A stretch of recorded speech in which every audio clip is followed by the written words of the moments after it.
Hey guys, welcome back. Just another quick tip. My drain line in my Minisplit,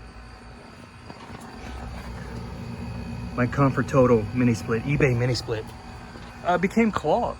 I started having water leaking on the inside, and I don't have a video of that. Sorry, I panicked when it happened. But I came out here.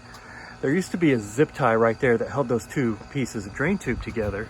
I cut that zip tie and I pulled those apart, and I wasn't getting any water out.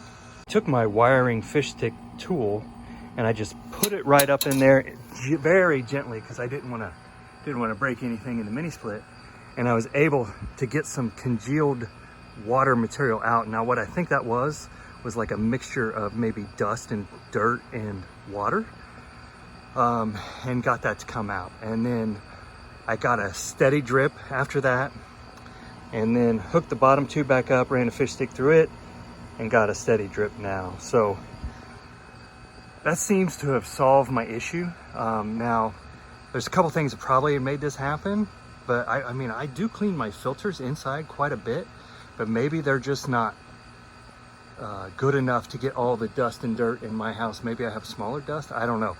If you have a tip on how to keep these from getting clogged, that would be great. If you could leave them below and help everybody else out. But that was what I did to fix my problem. It's the next day from when I started having it.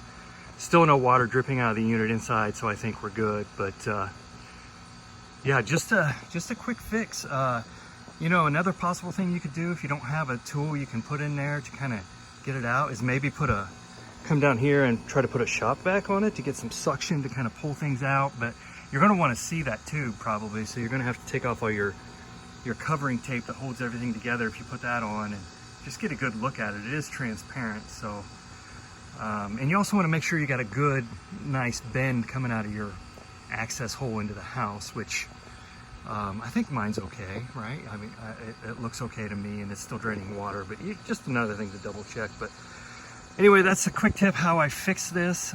If you have any other suggestions, like I said, leave a comment below and let's help everybody out. Thanks.